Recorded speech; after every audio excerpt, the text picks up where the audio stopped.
Welcome to day number 10 of Understanding Wealth. My name is Mensah, and I'm delighted to be here with you as always. Over the past 9 days, we've talked about various parts of the wealth journey.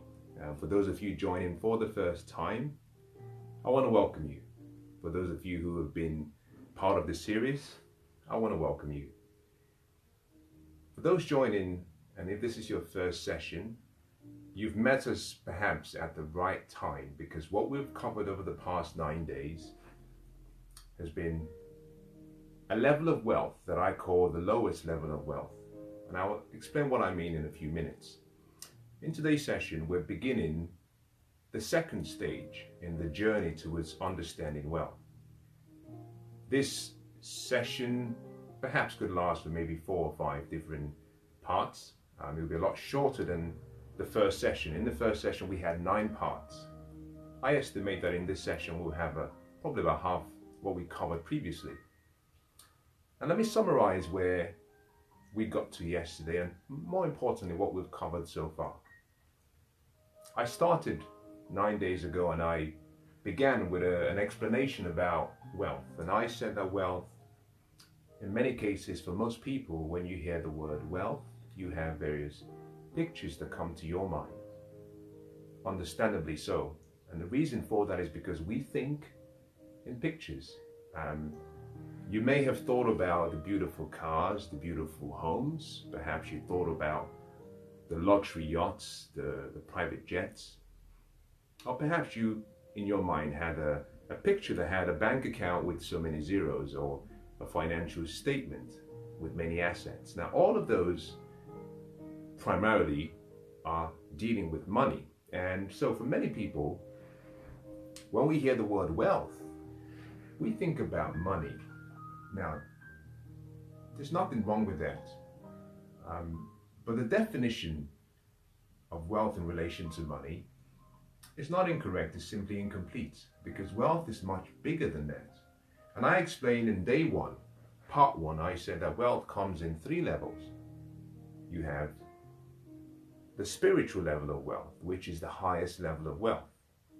You have the second level of wealth, which is mental level of wealth. And finally, you have the physical level of wealth, which is manifested in various forms, one of which is good health. You may have heard someone say, health is wealth. And that is true, because health expresses a level of your wealth. But also, at the physical level, we express it in relation to material wealth. And I focused for the first 9 sessions, or 9 days, in dealing with how you can achieve the lowest level of wealth.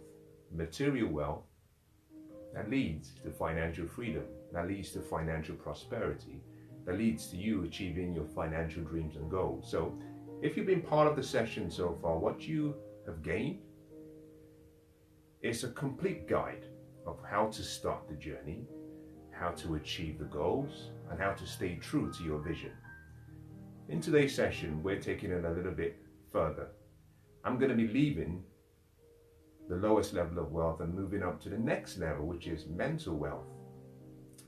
So far, all I've been dealing with in the last 9 days, I refer to those great ideas and great strategies as what I would call symptoms, what I would call effects. You see, most people want to change their lives. We all want a better life, and that's highly recommended, because part of our nature requires us to grow. But if you want to grow effectively, and if you want to grow well, you've got to do it the right way. And so for the past 9 days, understanding that most people would think about money, I decided to focus on the lowest level of wealth. And now that's done, I'm going to move up a little bit deeper and get up a little bit higher. But I want to say something before I begin today's session. Everything that I covered in the past 9 days deals with symptoms. You see, there is a time for everything under the sun. You've probably heard that before. However, what you've got to understand is there is also a cause for everything under the sun. There is a cause and there's an effect.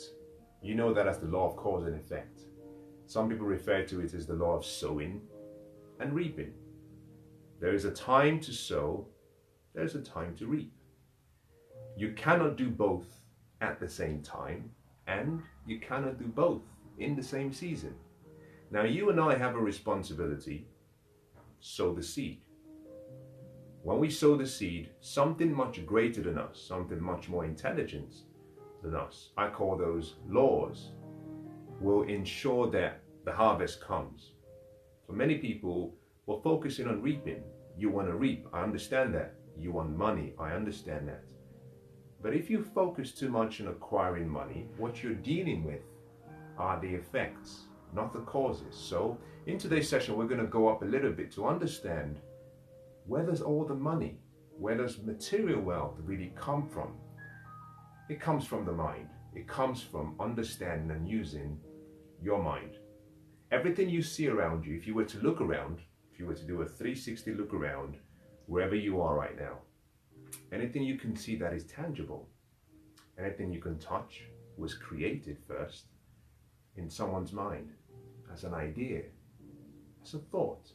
And so, what you want in relation to wealth, material wealth, must begin as an idea. You see, that what you call money is simply paper that has perhaps someone's face, ink. We call that money. It's represented in material form as money. However, the original source is an idea. So today I'm going to be showing you the causes of what can lead towards achieving wealth, but more importantly, how you can create a mental and a psychological level of wealth in your personal life, in your business life, that would then guarantee the manifestation in the physical form. Now, to begin today, I want to say that I'm going to be talking about perhaps some concept that might seem maybe a little bit different to what you already know. Just stay tuned and stay with me till the end. What you find is that what I share with you will be constructive, but also it will be informative. I don't want you to accept everything that I share with you immediately. Just let it sit there with you in your mind for a few days, and if you think it's useful and it can help you, I want you to use it. If you think it can't help you, you're more than welcome, with my permission, to discard it. No one has all the answers. I'm no exception to that. I'm going to share what I know. I'll let you make the decision as to how you can use it to achieve your financial dreams and goals, but more importantly, to create for yourself the good life. Now, to begin the understanding of mental wealth, let me begin by making a few statements. If you want to understand mental and psychological wealth, the first thing you have to understand is your mind and how it works. You have to understand your mind. William James said that as a man thinks in his heart, so is he. Part of the reason for that is because whatever you can conceive in your mind, if you believe it, you can achieve it. In the 1940s, I believe it was either 1940 or 1943, Sir Roger Bannister made a difference for his generation and our generation. It was believed at the time that it was impossible for a human being to run a 4-minute mile. So many great athletes had tried, so many really strong, passionate people had tried, but they had failed. But Roger Bannister, in April of the same year, broke the record. He was able to run the 4-minute mile, and he did it in 3 minutes and 56 seconds. And how did he do that? Well, first of all, he understood a simple concept. The concept he understood was this. He understood, first of all, that he was a spirit. I am a spirit. You are a spirit. You have a mind, and you live in a physical body. You see, everyone before that was trying to deal with the effect. Everyone was trying to achieve it on the physical level. But there is so much you can do physically. There's a limit to what your physical body can do if you're trying to do it alone using physical means. What he decided to do was to tap into the higher part of his consciousness, his mind. And what Roger Bannister did was simply create a picture in his mind of the goal achieved, of the outcome. And every day he kept replaying that picture. He had to succeed in his mind first in order to succeed physically. Now, to do that, he recognized that this part of him, which is a spirit, has no limits. The physical part has a limit. So he decided to work with the spiritual side of him, use the mental part of his faculties to achieve what could not be done physically. Now, guess what? Ever since he achieved what was a remarkable, outstanding feat, so many people have achieved the same goal. And part of the reason for that is simply because he changed the way we were thinking. If you want to change your life, you've got to change your thinking. You've got to change your thoughts. You see, we are imprisoned by our minds. Roger Bannister achieved his dreams and paved the way for other people to do the same. Why? Because he proved that it was possible. And so for all of us, we can achieve anything we want if we believe, and that's the word, believe.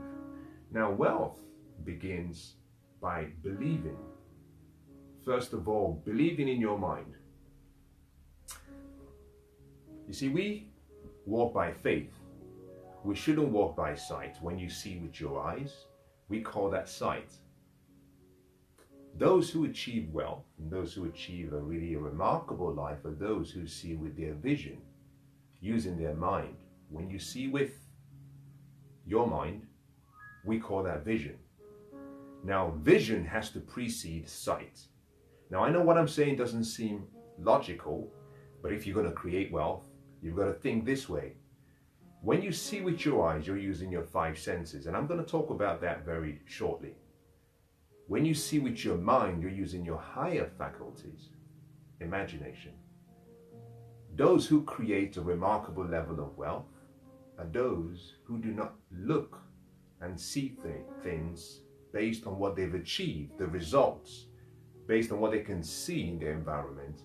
The people who create wealth are those who can dream, those who go into their mind, create a picture of what they want, and hold on to that picture until what they see in reality changes to match what they saw in their imagination.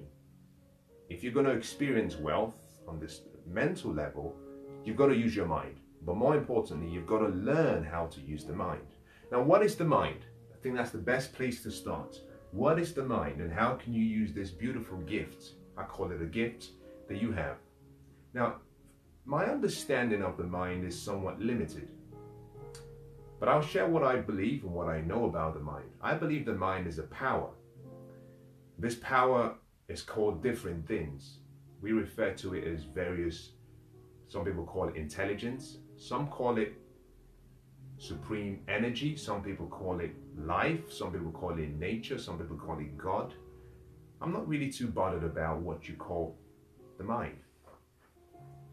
Alan Watts said you cannot get wet from the word water. In other words, it's not what you call a thing that makes it. I'm more interested in understanding how it works rather than what it's called. So I'll let you call it whatever you want to call it. But the mind is the most powerful gift you have. You have to use it. Now, all of us who are alive today, we started this journey of life under the guidance and under the supervision of someone. At a young age, you were born into a family, you were raised by someone, you were raised maybe in a very strict way, or perhaps in a more liberal way. But at a young age, all of us could not use a lot of our faculties of the mind. And so a lot of what we have today a conditioned habits, a self-image. We have an idea, a picture, a belief about who we are, an identity which we inherited from our environment, our associations, the people we spend the most time with. And so for a lot of people, we've been limited at a very young age as to what we can achieve. Now, I'm going to start by making a reference to how we learn, and then I'll use this as a guide to show you how wealth comes into the whole picture, the whole equation. If I were to start and draw back on something I mentioned yesterday, I talked about learning, and I said that there are 4 parts of the learning process. There are 4 essential components that you need in the learning formula. Academic education is number 1. Number 2 is professional education. Number 3 is what I call personal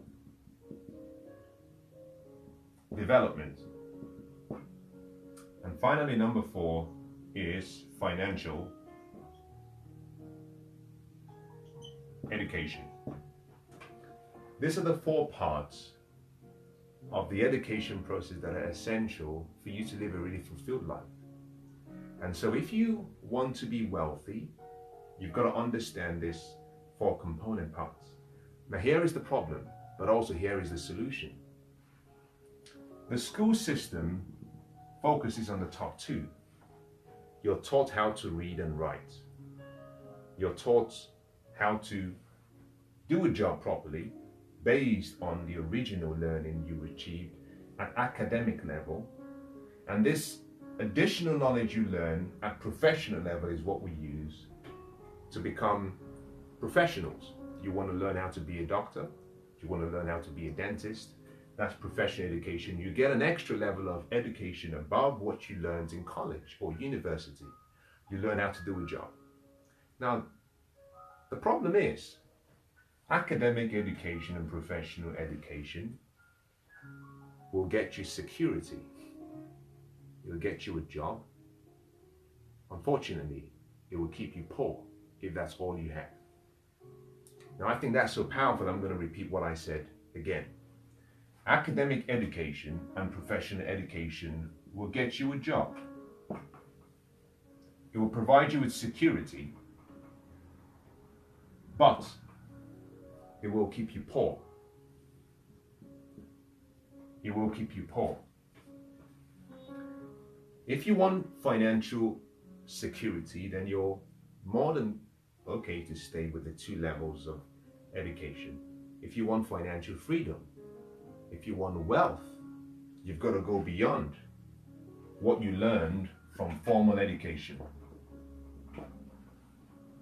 The bottom 2 is where wealth is created. But more importantly, the bottom 2 shows you where greatness and success resides. The bottom 2 is what I call self-education. I call this SE. The school's responsibility is not to teach you the 4 of them. Now, I know many people say we weren't taught about money when we were in school. The school's responsibility was to show you the basics. More importantly, tell you and show you how you can go and acquire the knowledge you need to live and lead the life you want. It's not the school's responsibility to teach you and educate you about everything in life. Many people play the victim card and they say it's the school system. It's you. You see, it's not your brother, it's not your father, it's not your mother, it's not the government, it's not the economy, it's not bad luck, it's not destiny, it's not good luck, it's not even chance. It's you. It's you and me. There are no victims in life. None. We are all volunteers. We play a part. You and I are the lowest common denominator in our lives. Nothing happens without our participation. And so if you want to change your life, change yourself. Now, Wayne Dyer said something that I love. He said, If you think everyone else is responsible for your failure or responsible for your problems, then you have to send everyone else to the psychiatrist for treatment so that you can get better. Now, let that play in your mind. You realize that that's almost impossible. You're responsible for finding out what you need to experience the abundant life, the exceptional life. Now, the whole part of this whole series is what I'm trying to show you here is not just about money. Money, like I said a few minutes ago, is the least important. The extraordinary life is the life that you were promised. You and I were promised the extraordinary life, the abundant life. The problem we have today is very few people have time and money freedom. And without time and money freedom, you cannot experience the abundant life. And that life comes by making choices and decisions, but more importantly, by studying. Now, personal development is what you're doing now. You're learning about yourself. Personal development primarily focuses on you. When I started my journey, one of the first things I focused on was understanding who I was. And what I found so far in my journey is the more I understand myself, the more I think, the more I make decisions that favor the desires that I want. But more importantly, the more I understand myself, the more I'm able to communicate with you, because the more I know me, the more I understand you. And I'll explain the reason why I say that in a few minutes. But personal development is something that is a must. Here you learn how to set goals, time management. You discover how to learn and discover your passion, your purpose, how to develop courage. You learn about yourself. And all greatness comes when you understand and you know yourself. But more importantly, this is where I'm going to move into now as I go into talk about the mind and wealth. Personal development brings to your understanding your higher faculties. Now let me deviate very quickly. I'll come back. But allow me to deviate very quickly because I think this is important. The formal route to education will teach you how to use what we call your 5 senses. You're taught how to use your 5 senses. Smell, taste, touch, sight, sound. That's what you're taught initially. So at a very young age, you're given examples and methods and ways through which you can very easily deduce information. So for example, because we think in pictures, when you were growing up, perhaps a teacher may have given you a book that had pictures with words, and you might have an apple with a picture of an apple, you might have a banana with a picture of a banana, and very slowly you developed your 5 senses. The problem was, and the problem is, your 5 senses is a blessing. It's also a curse. It's a blessing in that it helps you understand your environment. But the 5 senses we have is also shared amongst all living animals. What distinguishes us from other living animals is the mind. 2 things. The mind in relation to imagination and speech. We can create with our spoken word, but we can also create with our imagination. Your 5 senses is a blessing, but is a curse. And for many people, and for myself for so many years, I lived based on what I could see, what I could hear, what I could feel, what I could touch, what I could taste. Now, you may have heard people say this before. I don't believe it until I see it, which is so sad and so wrong. And a lot of people have limited themselves because they cannot see it. They don't believe it. But you see, in the journey towards creating wealth, you have to believe it first. Belief precedes the results. And personal development is what teaches you about what we call your 6 higher faculties. And that is where all greatness lies. All greatness comes not as a result of using your five senses. If you use your five senses, you will stay poor. It's a fact. If you use your five senses, you will have an average life. If you want an extraordinary life, you've got to tap into what we call your mental faculties, your higher faculties: imagination, perception, will, intuition, reason, memory. These higher faculties create wealth. These higher faculties create success. The higher faculties lead to greatness. And in many cases, the reason I said your five senses is a curse is simply because they try to contradict your higher faculties. On your five senses, you operate, remember what I shared with you: spirit, mind, physical. Your five senses primarily occupy and operate at the physical level. At the physical level only. Think about this. The goose can only fly south in the summer. Why? Because of instinct and its genetic code. It has to do what it is being programmed to do. You and I, on the other hand, we've been given the power of choice. We can choose. We've also been given a mind. You can choose how you want to live. You can choose to live with your five senses alone, or you can choose to tap into a greater level of understanding, which is where you use your mind. And it's your mind and the mental faculties, the six higher faculties, that enables you to understand the spiritual side of who you are and allows this understanding to be manifested back into the physical.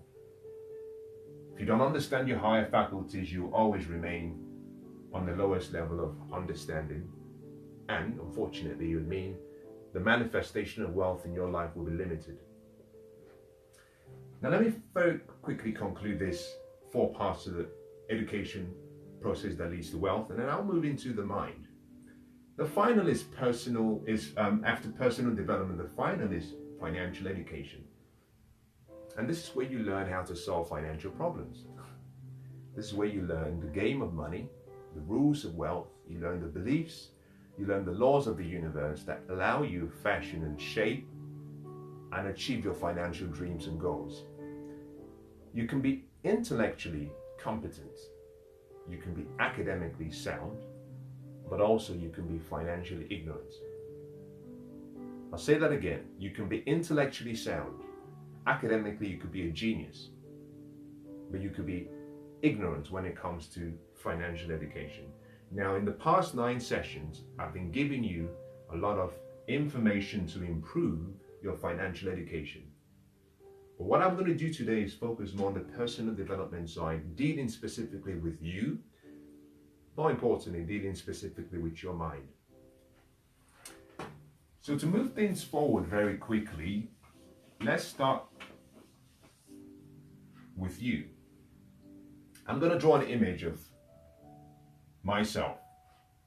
Now, you can tell already from this diagram that I'm not a very great artist. Let this represent me.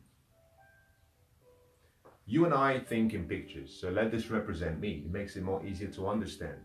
You see, when I mentioned wealth at the start of the series, I made a reference to a statement.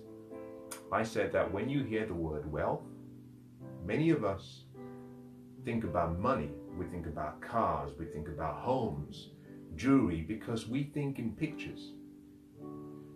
When you hear the word your mind, many people don't understand what that means.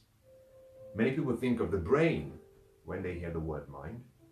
So what I want to do is just use this picture as a way of describing how your mind works, but more importantly, how you can start to build wealth ideas into your mind, and you can see the manifestation in the material form. If this is your mind, let's assume that the top part is your mind. Let's assume this is my body. You have 2 parts to your mind. We call that the conscious mind and the subconscious mind. The conscious mind is quite interesting.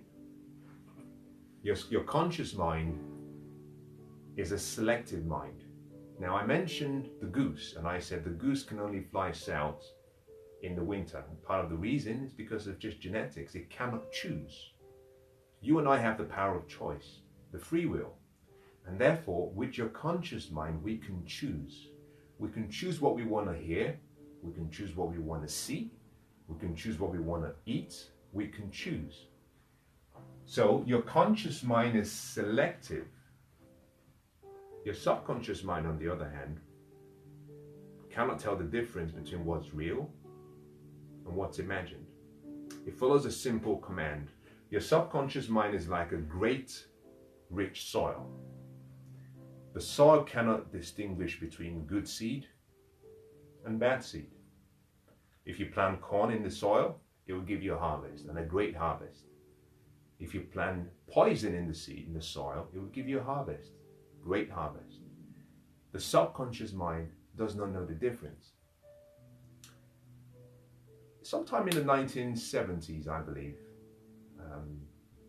to test the power of the mind, an American college got a basketball team, and they had the team split into 3 groups.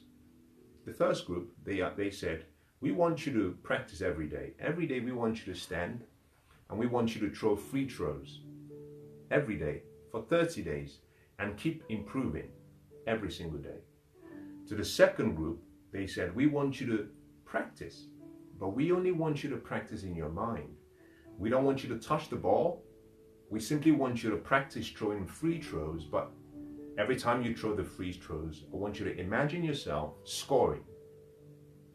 The third group, they said, we don't want you to do anything. We don't want you to practice.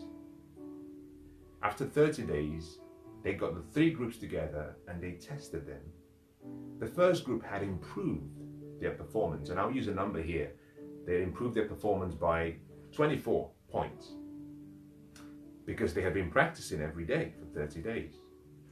Remarkably, the second group that didn't touch the ball, but simply used their imagination and assumed every time that they scored, they improved their score by 23%.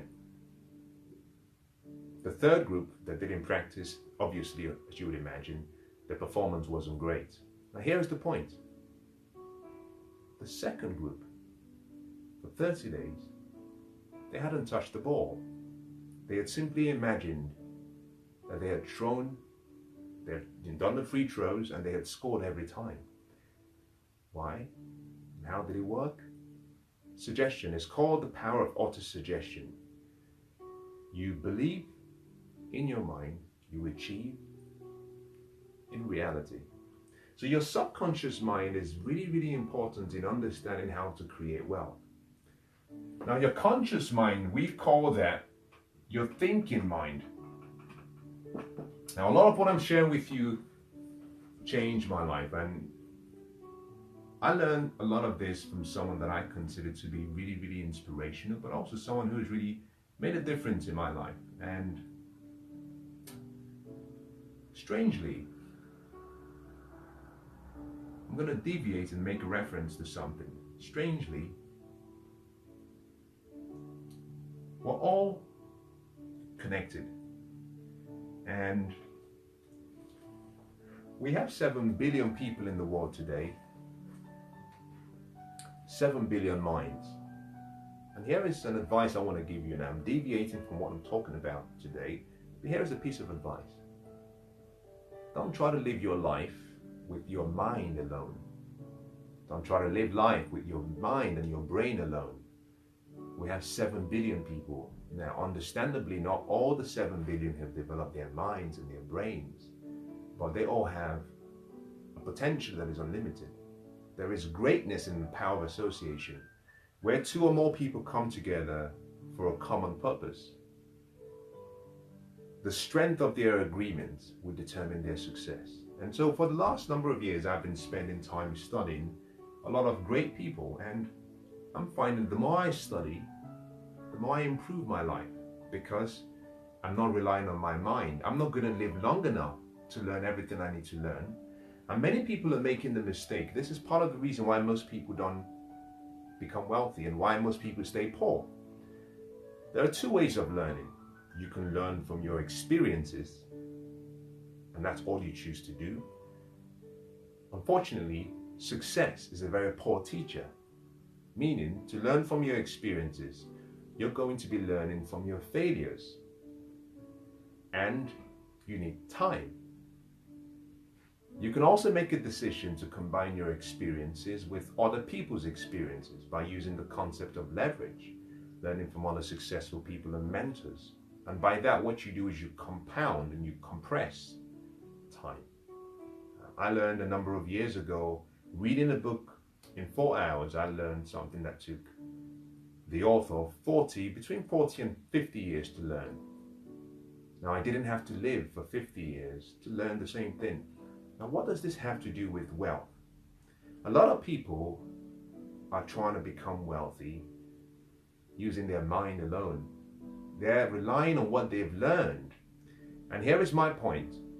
If you're not financially free, if you're not wealthy, if you're not happy, if you're not living a prosperous life, if you do not have good health, if you don't have joy in your life, then it's simply an indication that the thoughts and the feelings and the actions that you've applied in the last few years, days, months, whatever that might be, have created your results.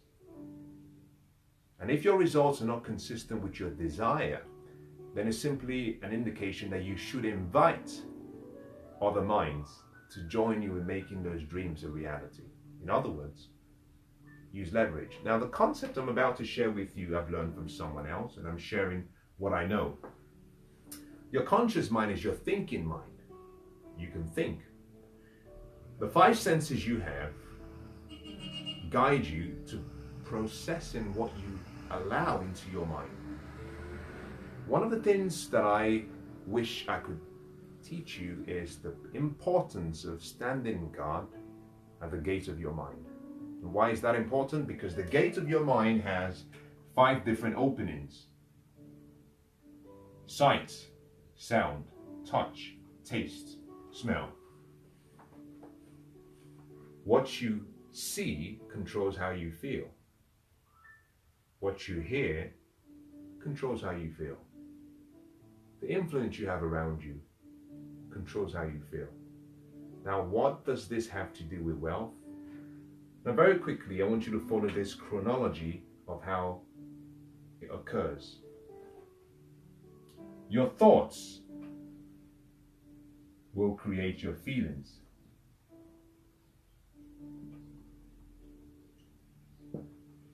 Your feelings will create your actions.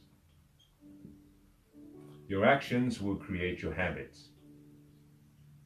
Your habits will create your character or your behavior, and your character and behavior and your attitude will produce your results. So wealth is really, in material form, is really, and also wealth in non-material form is simply a result. If you want to change the results, you've got to go backwards. Ask yourself, what do I need to change? If you focus on changing the results are called symptoms. It's simply a symptom. It's simply an effect. You've got to go back and change the problem or change the cause. So we can walk all the way backwards to your thoughts and say, well, as you think in your heart, so you become. In other words, as you think, you create results. But what controls your thinking and your thoughts? Your thoughts are controlled by what you see, what you hear, and the influence you have around you. In other words, your thoughts are primarily controlled by your 5 senses. Because your conscious mind is your thinking mind, you can control your 5 senses. And so we say you have to stand guard at the gate of your mind because information is flowing in. And here is the point. What flows into your conscious mind as a thought, if you assign emotions to it, it will create actions. Those actions will create your habits. Those habits will create your results. So you must understand the power of your 5 senses. Without protecting and guarding your 5 senses, All information is flowing from your conscious mind into your subconscious mind once you put emotions to it. If you want to create wealth, you must have wealthy thoughts, have wealthy ideas, surround yourself with people who have a positive association and people who have a perception and an idea about living a prosperous life. You've heard people say that you are the average of the 5 people you spend your most time with. There is some truth in that, and I like to take it a little bit further by saying you are the average of the 5 people you allow to influence you and influence your character. You must stand guard and ask yourself a few questions. Who am I spending my time with? And how are they changing me? What ideas are they putting in my head? What thoughts are they putting in my head? Because those thoughts are creating your results. Now, your subconscious mind, therefore, begins from this point in time where you have feelings. Until you associate an emotion with the thought, it stays in your conscious mind. If you have thoughts repeated and repeated and repeated, emotionalized, it goes into your subconscious mind. And guess what? Once it goes into your subconscious mind, it goes into what we call infinite intelligence. Some people call that God. Some people call that life. Some people call that supreme intelligence. Doesn't really matter. But as soon as you have an idea, a thought that you emotionalize, that goes in your subconscious mind, if you repeat it consistently, that will control the results of your life. So, if you want to become wealthy, it's very simple. Start to think wealthy thoughts. Start to create a picture of who you want to be in your mind first. Get emotionally connected with that idea. In other words, live in the feeling of the wish fulfilled. Live in the end. Live in the end, not by what you see. Now here is the problem most people have. And this is where I struggled for a long time.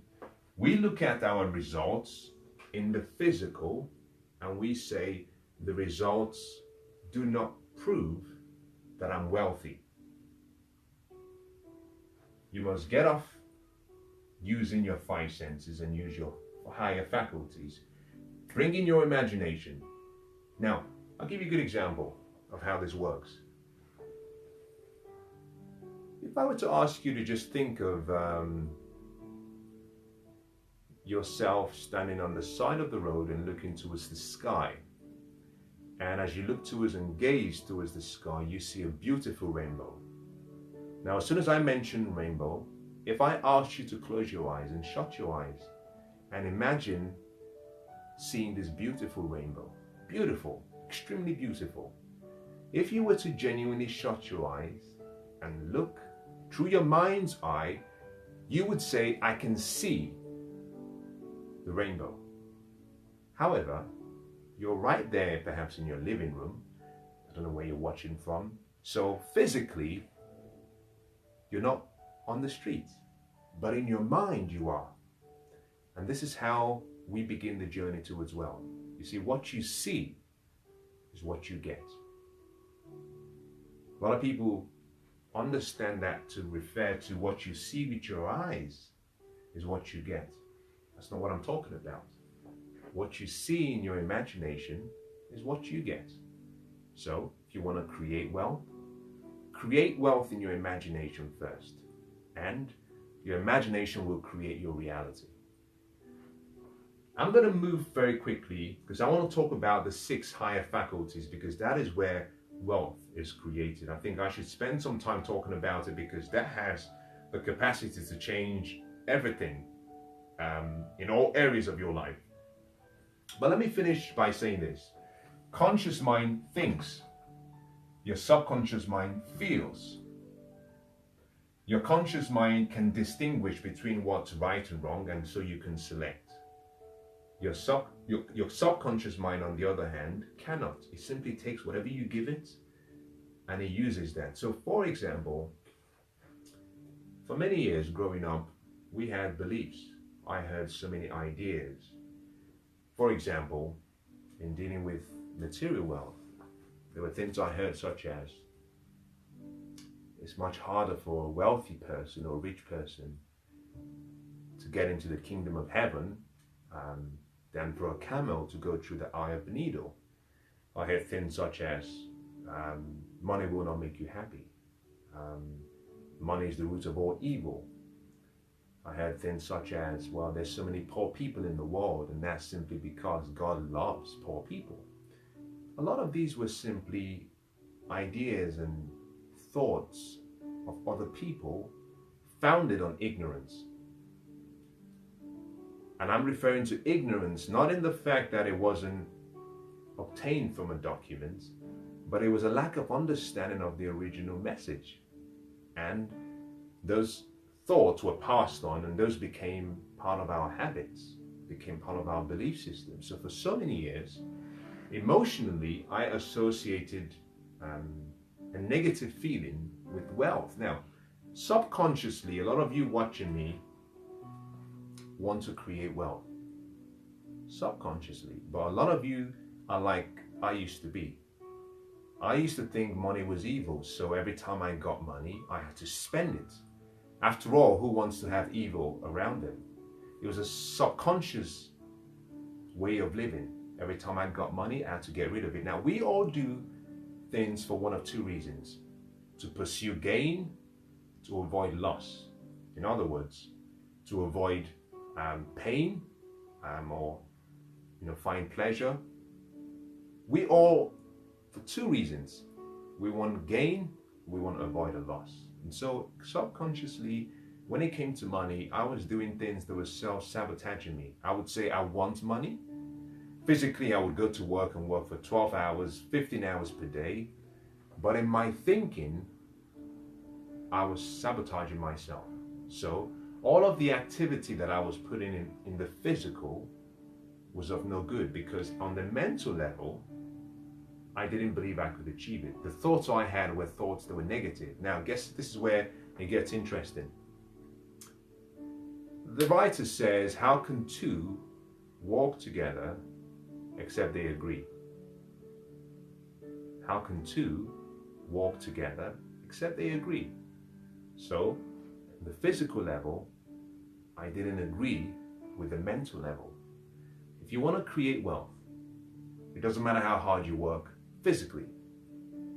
Until you agree with your mind, until you agree with the desires you have, until you come together and become harmonious with the idea, the inner you, the greatness in you, that genius that lies within, that is trying every single hour of every day to give you a better life. Until you let go and let God, you're going to struggle in life. How can two walk together except they agree? And it took me a long time to recognize that until I started to use my mind, and until I started to align my activities in the physical so it was consistent with my mind, I would always struggle. And today, I still struggle because we're conditioned. 2 days ago, I had an experience. Something I'd been working on wasn't progressing as much as I would have liked. In the physical, using sight, it wasn't working. In the mind, it was perfect. The problem is, I couldn't see the manifestation of the perfect state. Why? How can two walk together except they agree? The point I'm making is simply this. If you're going to change your life financially, if you're going to create wealth and abundance, if you're going to create good health, if you're going to create happiness and joy and prosperity, if you're going to create the abundant life, you need to be in agreement on the physical, but also on the mental level with your real you. Both have to be in agreement. Now, I want to talk about the 6 higher faculties because I think that's the icing on the cake. And that would help me bring today's session to a landing, bring it to a close, and help set up what we're going to talk about in part 11 and perhaps part 12. Now, I started by talking about the 5 senses. They're important. I'm not suggesting you don't use them. I'm saying don't be used by them. They're there to serve you. Let them serve you. Let them not master you. The 6 higher faculties are important. Imagination, which is where we're going to start. Intuition, will, memory, perception. Interestingly,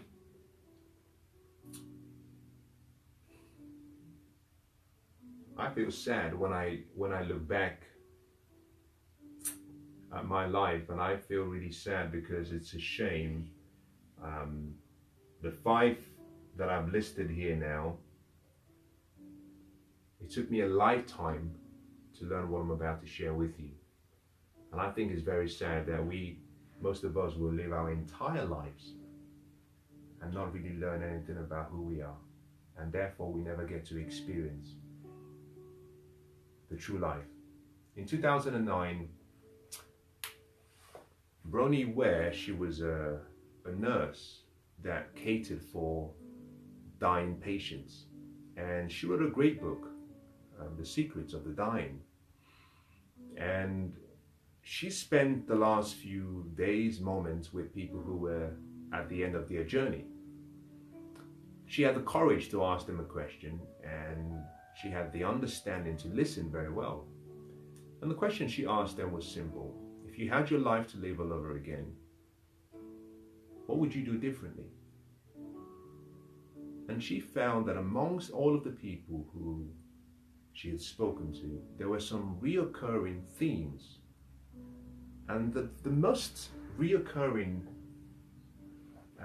response she got was, I wish I had the courage to have taken a risk and lived a life that I knew I could have lived. A lot of people were living using their 5 senses. Until you decide to use your imagination, perception, intuition, memory, will, until you start using your higher faculties, you're going to struggle with life. I can promise you that. You're going to struggle. You're going to be limited. And now what I want to do is just share how each of these higher faculties play a part in creating wealth. I'll start with imagination. You've heard the wise words of King Solomon. Without vision, the people perish. That doesn't mean the people die, it simply means the people forget who they really are. They lose self-discipline. They have no hope. They have no future. They have no options. Without a picture, there is disorder. Now, order is heaven's first law. You must have order. Imagination is that part of your mind whereby you can create. And this is where all greatness begins. You create a picture of what you want. So for example, you want to be wealthy. Okay. In the last 9 sessions, we went through a step-by-step formula, and I showed you how to determine what you need to become financially free. But more importantly, the steps you needed to take to get there. Now, with imagination, you've got to think about the end. Begin with the end in mind. Create a picture of who you are. See yourself in your mind's eye, experiencing that life you want, with a family, maybe on holiday, with the happiness, the joy that you want to experience. With that picture, place it in your mind and live in the feeling. This is the most important part of the entire process. A lot of people say visualize and imagine. For many people do not achieve their goals of financial freedom because they set their goals without using their imagination. They use their 5 senses. The 5 senses overrides their goals because, for example, they set a goal that is bigger than what they're currently achieving, and the 5 senses say, well, you've tried that a few times and you failed. Why don't you be realistic? Why don't you set a goal that you can achieve? And so most people reduce their level down, reduce the bar down, and they then select goals based on what they know they can do. Nothing wrong with that. The only problem is you never reach your potential. It means you're never inspired because you're doing something that you know you can do. Life is boring. You wake up in the morning, you go to the same job, you do the same thing over and over again. There's no inspiration. There's no motivation. There's no excitement. The God in you, the genius in you, the greatness in you is not inspired. Why? You're not growing. You're not living on the edge. You're playing it safe. A lot of people have been taught it's better to be safe than sorry. What a flawed philosophy. What a sad recommendation. It's all based on ignorance. It's better to be sorry than safe. If you're progressing towards your goal, if you're growing towards who you need to become, then every step you take is progressive and therefore is success. If you choose not to take a leap, then you're holding yourself back. That is failure. So it's better to be sorry, take a step, make a mistake, break a leg, get up, dust yourself up and try again. But move progressively towards your desire, towards your dreams. Imagination is the first thing that you must have if you want to create wealth. You cannot have wealth, you cannot create success, you cannot achieve greatness without your imagination. Martin Luther King said, I have a dream. I have a dream. I can see it in my mind's eye. As a matter of fact, if you listen to Martin Luther King's last speech, I think it was his best speech, in my opinion, called On the Mountaintop. He said, I've been to the mountaintop and I can see the promised land. Now, I may not get there with you, but I've seen it. Imagination. That dream led a movement, and that movement has continued to create favorable changes in our world where we understand and we live together as one. Maybe it could be better, but we're moving progressively. But it began as a dream. He had to imagine. Now, to use your imagination, you've got to fantasize. You've got to create in your mind. You've got to allow yourself dream. You've got to stop using your five senses and allow yourself to just think about this. I love the word. Imagine you had a magic wand and you could have any wish. What would you wish? Now, Robert Schuller says, what one dream would you dare to dream if you knew you could not fail? It's very powerful words. What one dream would you dare to dream if you knew you could not fail? That's the way we should all live, using our imagination. The second is intuition. What is intuition? Intuition is simply understanding what I started with. At the physical level, you use your five senses. At the spiritual level, you use intuition. Intuition is intelligence.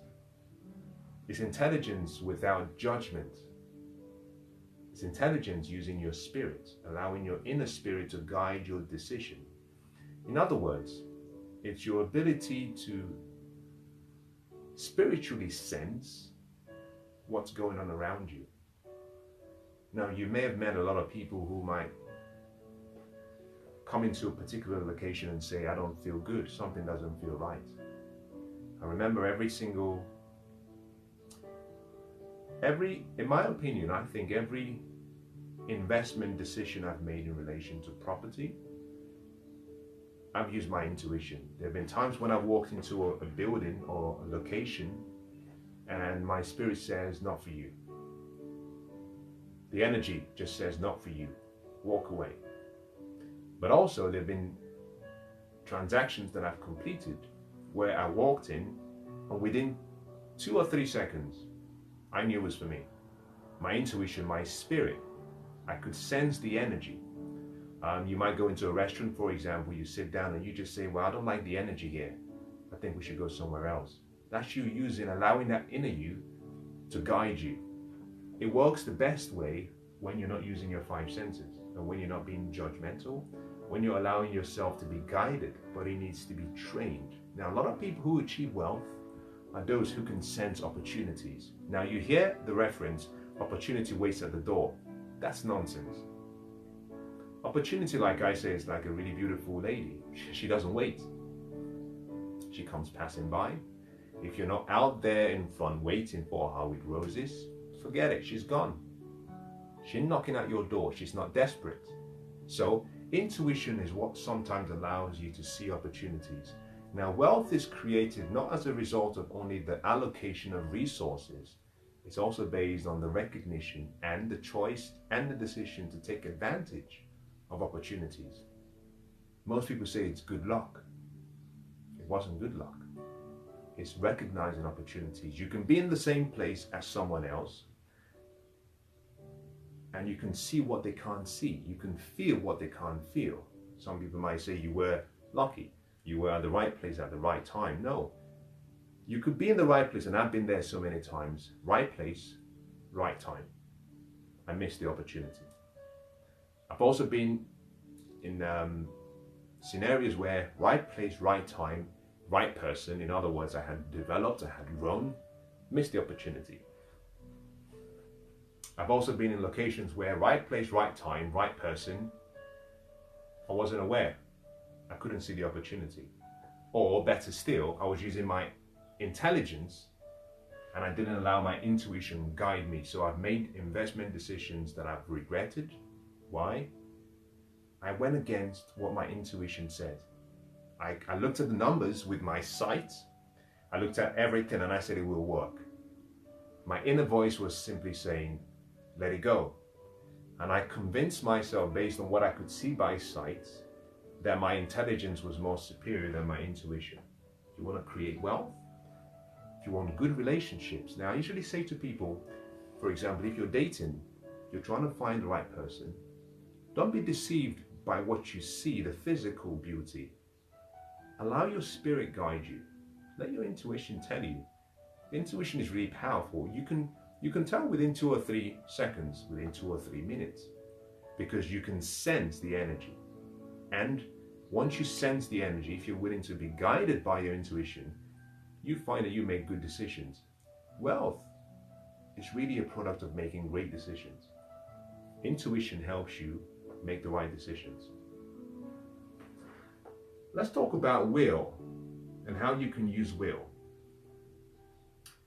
The other word for will is the word focus. And I call focus simply flourish in one course of activity until successful. Flourish on or flourish in one course or commitment until successful. Where you fix your mind towards one thing and one thing only. Steve Jobs says, most people think focus means saying yes to all of the great ideas you believe are good. He said, no, focus means saying no to all of the other great opportunities and staying focused and fixed on your vision. And for him, he said, the key to his success and all the innovations they created was simply the willingness to stay focused. Now, he would walk up to John Ivey, his the chief design officer at the time when Steve was still alive, and he would ask John a question. How many no's have you said today? It's powerful. See, from Steve's mind, he said success is hidden in your ability to say no to as many questions, to as many offers as possible, and simply stay focused on a vision. In other words, you get an idea, you fix the idea in your mind of prosperity, of good health, of happiness, of joy, good relationships, and it doesn't matter what happens on the physical plane, you stay fixed on that idea, you don't deviate. Like a magnifying glass, if you get a magnifying glass, and kids love this, if you do this with kids, get a magnifying glass, and when the sun is out and it's scorching hot, just hold the magnifying glass and have it positioned towards a piece of paper.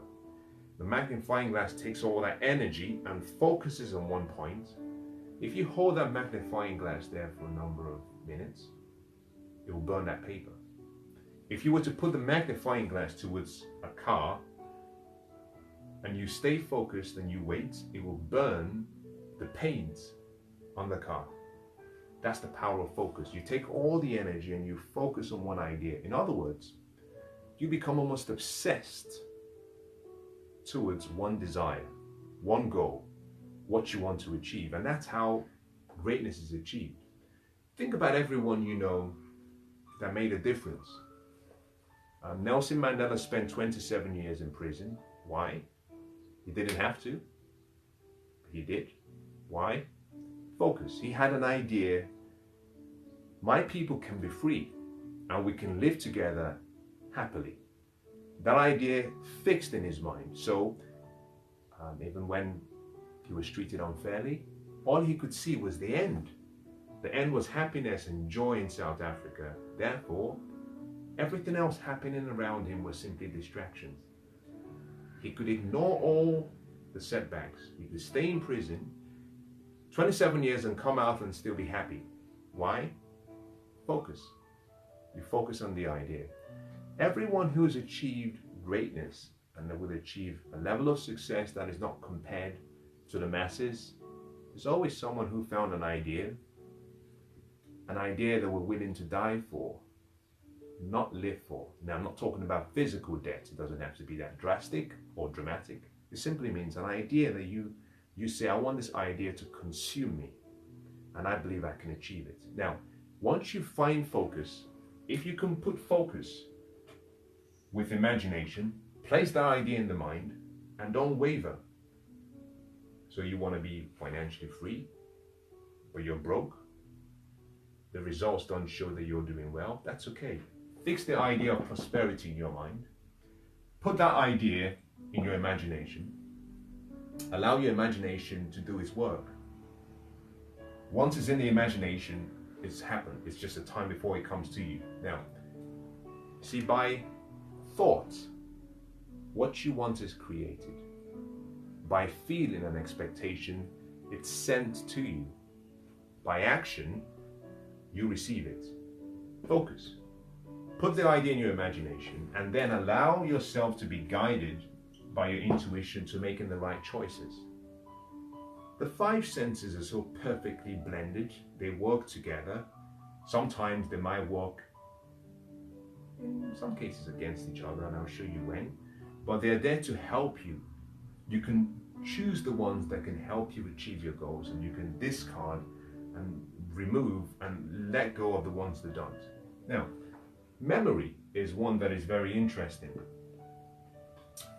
I'm not talking about memory in terms of you remembering every single thing in the world, no. Matter of fact, the bluntest pencil is better than the sharpest memory. Every day you have between 50 and 70,000 thoughts coming through, so you've got to be selective. Now, this is how the memory is used and should be used. Your memory should only be used to store positive experiences. So that when you go through a setback, you do a 180 turn and look back at your victories and what you've achieved in the past, and that inspires you to achieve and overcome what you're going through. Now, all of us are going to have challenges in this journey called life. It's part of the great adventure. For many people, when they run into an obstacle, a setback, because they're using their five senses, they remember their past failures and they say, I've tried this a few times, it won't work, and they give up. Those who create success, those who create a level of significance in this life, those who achieve wealth, are those who run into an obstacle, but instead of thinking about their failed experiences, they use their memory to replay memories and events of success, and they keep going. Now, Sir Dyson, if you know about the vacuum, Dyson vacuum is one of the knights of the Royal Queen's, whatever they call it. We call him Sir Dyson. A lot of people don't realize that he tested the Dyson model, the vacuum cleaner model, He tested it 15,000 times before he achieved success. Today he's a billionaire, but a lot of people don't understand that he tried 15,000 times before he achieved success. A lot of people see the success, they don't see the failures. Now, how could he continue and persist? Memory. All he could replay was victories.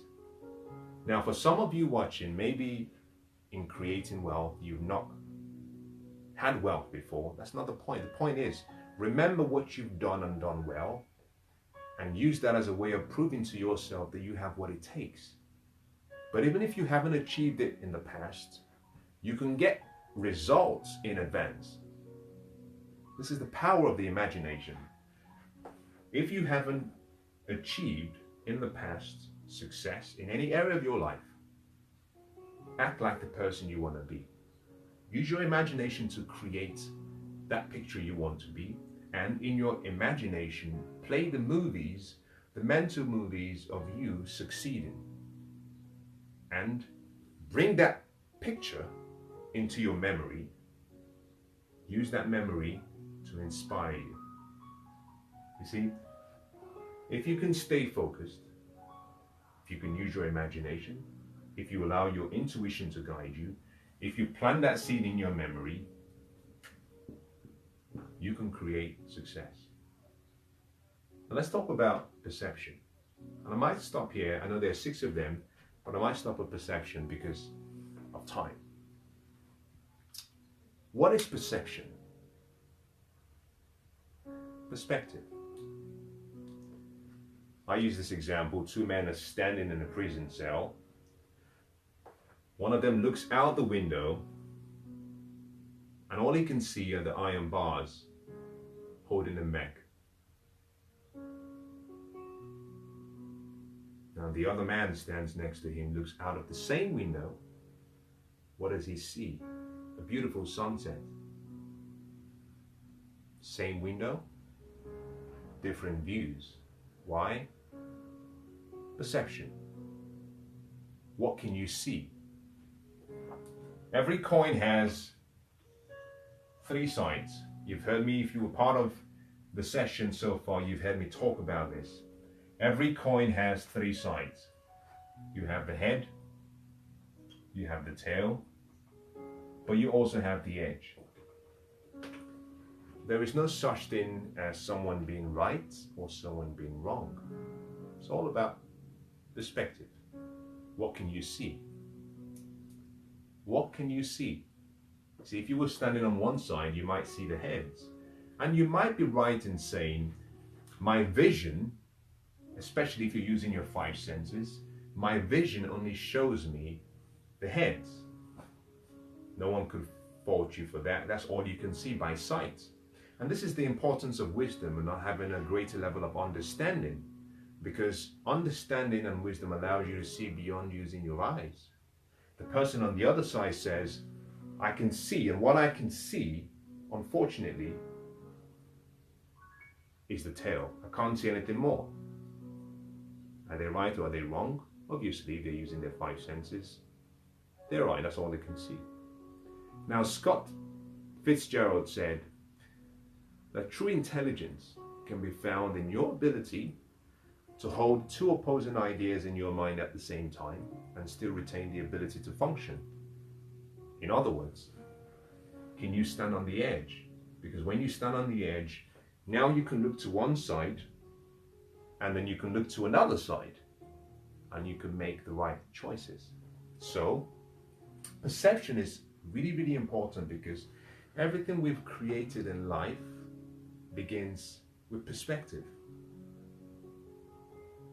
The Wright brothers said that we can fly. People said it's not possible. It's impossible. As a matter of fact, they said you're going to kill yourself. The 2 of you are going to kill yourself. Perception. The great explorers said that we don't agree with the belief. We don't agree with the idea that the world is flat. A lot of people said for so long, if you walk to the edge of the earth, you will fall down. And some explorers came together and said, we don't agree. We see something different. We believe the world is round, and if you get to the end, you will just keep going and come back to where you were. And they took on that challenge. And today, we know that the world is round. Why? Perspective. And so here is my question to you. What are you not seeing? I'm going to digress and deviate and talk about things that might be more applicable to your life. In a relationship, in an intimate relationship, whatever you focus on, you feel. Whatever you focus on hides what you cannot see. You see, focus is really, really exceptional, it's great. But when you focus, you narrow your vision, you let go of everything else, and unfortunately you could be missing out on opportunities. So, yes, you want to focus, but focus is not something you do 24/7.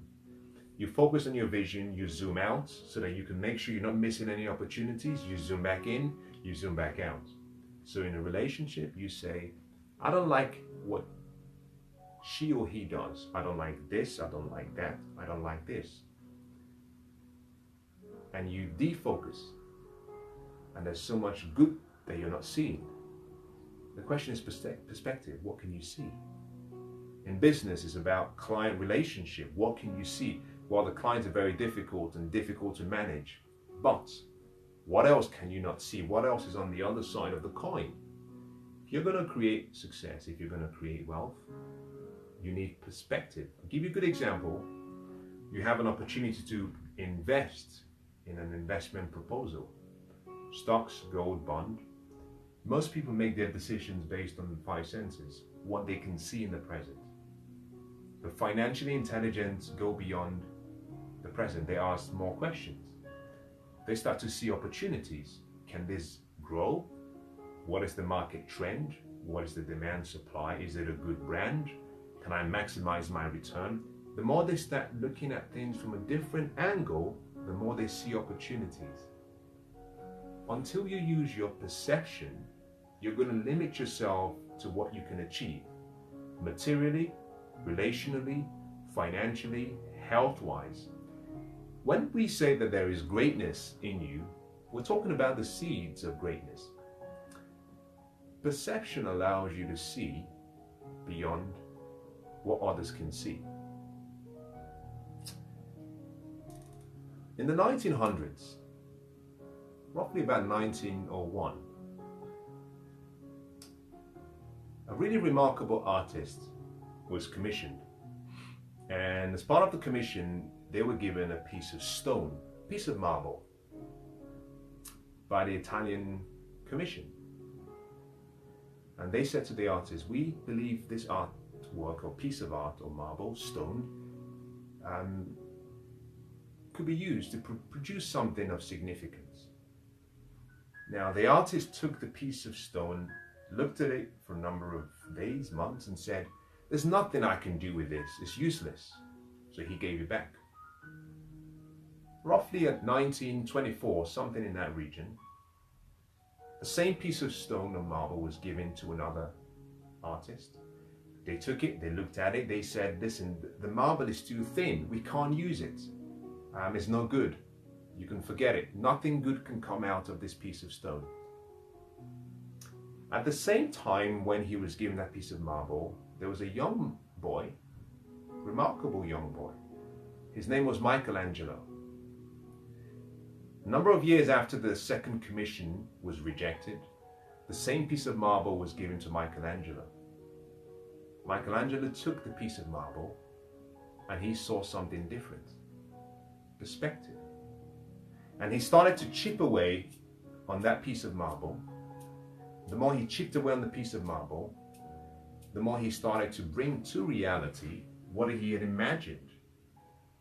The more he realized that his intuition was right, the more he focused on what he was trying to achieve, the more he used his memory to remember the great things he had done, the more the piece of marble started to fashion and form into something beautiful. And on one occasion, as he was chipping away, a young boy came to him and said, what are you doing? And he said, There's an angel in this piece of stone. I've got to let the angel go free. We call that piece of marble David. Perspective. What can you not see? There's something missing around you. You've simply got to look. If you want to create wealth, look around you. Most people think about what they want. I want money. No. Look for problems to solve, because the value you create for other people and the problems you solve is what determines your compensation. So look around where you are and ask yourself, what problems can I solve for other people? How can I serve? The master teacher was asked the question by his servant, how can I become the greatest? Very simple. The response was, if you want to become the greatest, you have to become the servant. Now, he wasn't saying you have to go on your knees and clean rugs and clean chairs. No. He was simply saying you have been given a talent, a skill, an ability. You have to take your gifts and skills and develop those gifts and find people that you can serve with those gifts. In other words, solve a problem. The more problems you solve for people, the greater you become. But for you to see problems, you need perspective. Most people say, I'm looking for an opportunity, without realizing that it comes as a package deal. Problems and crisis come together with opportunity. It's a package deal. Now you have to unwrap the pack to see the opportunity.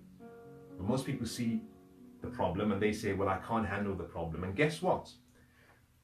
Financial wealth is a product of your ability to solve financial problems.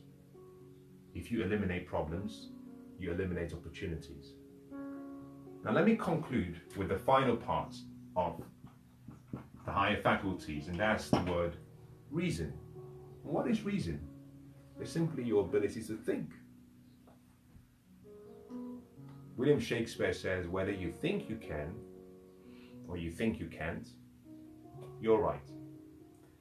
Your thoughts are creating your life. And here is where I'm going to draw on some personal recommendations. Everything matters. Everything matters. And for so many years, I wanted to be wealthy.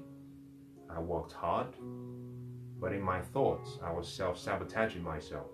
So, I used to have the flawed belief that if you think of something and you walk away from that thought, then it's the end.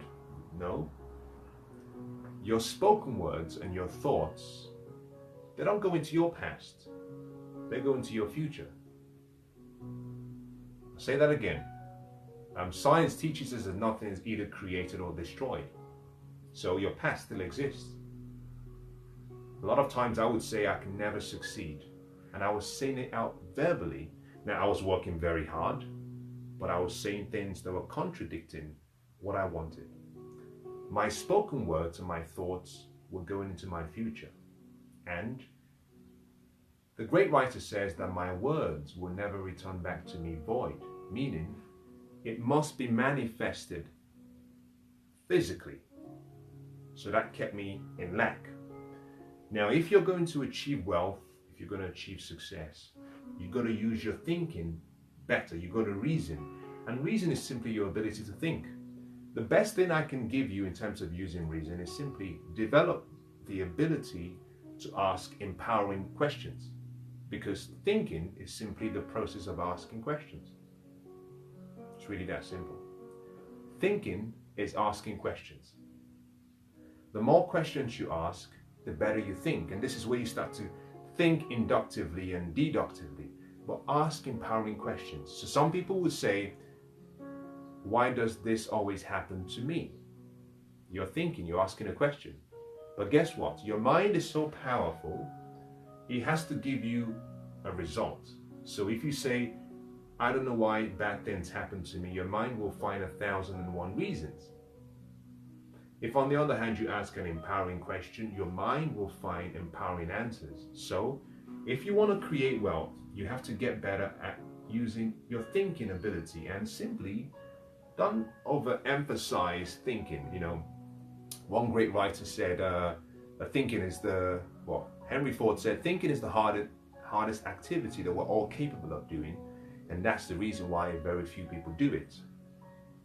Another writer said, 2% of people think, 3% of people think that they think, and 95% will rather die than think. And part of the reason for all of the shortfall in our ability to think is because we're overcomplicating thinking. Just ask questions, silent questions, verbal questions, but ask questions that help you steady your mind towards the desired outcome you want. So find people that you can ask the right questions, because by asking questions, you're thinking. Sit down with yourself and ask yourself questions. I usually say to people, at the end of every day, ask yourself 2 questions. And I think these 2 questions alone can create wealth. It can create good health. It can create happiness. It can create joy. Question number 1. What did I do well? This is at the end of the day. Question number 1. What did I do well? Question number 2. What could I have done differently? And your responsibility then is simply identify what you could have done differently, and the next day, just improve by 1%. Don't try to change the world, 1%. If you do this every single day in all areas of your life, relationally, health-wise, nutrition, financial, business, spiritual, emotional, what did I do right? What could I have done differently? Now that's what I'm going to conclude today's session, and I hope that you found something useful in what I've shared with you. I know for many this might be slightly out of the box in terms of we're not dealing with something tangible, we're not talking about money. But money, like I said, is simply a result. It's a reward for something you do. If you want to create wealth, begin in your mind. In tomorrow's session, I'm going to take it a little bit further. I'm going to now show you strategies and ways through which you can start using some of what I've shared today to bring wealth into your life. You've heard about the law of attraction. I'm going to talk about it. I'm going to dispel some myths surrounding the law of attraction, but I'm going to show you how it works. I said earlier on that by thought, what you want is created. By feeling an expectation, it's sent to you.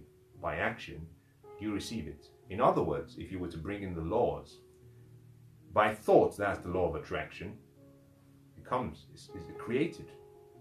By feeling an expectation, that is what we call the law of vibration. The law of vibration precedes the law of attraction. By taking action, it comes to you, and that is the law of action. The law of action completes the whole entire process. It's the most important. But you've got to understand how they all work together to help you achieve your dream. So in the next, say, 2 or 3 sessions, I'm going to share some other ideas of how you can start manifesting wealth on a mental level, and therefore it creates the physical and the material wealth. One thing I can guarantee and I can share and I can say to you is, if you apply the principles I'm going to share in relation to the mental level of wealth, what you'll find is, by obeying the laws of wealth that I've shared over the past 9 days, it will be impossible for you to stay poor. It will be impossible for you not to be financially free and wealthy. And the reason is simple. The laws of the universe, you can bank on them. They are perfect, they are precise, and they will always guarantee the promise. I started by saying that there is a time to sow and a time to reap. Both occur at 2 different seasons. You and I simply have to sow.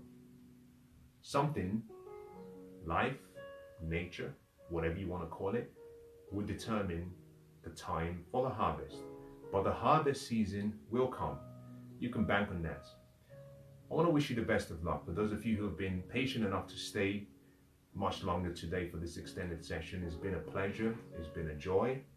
As always, happy to come into your homes. I want to wish you the best of luck. God bless.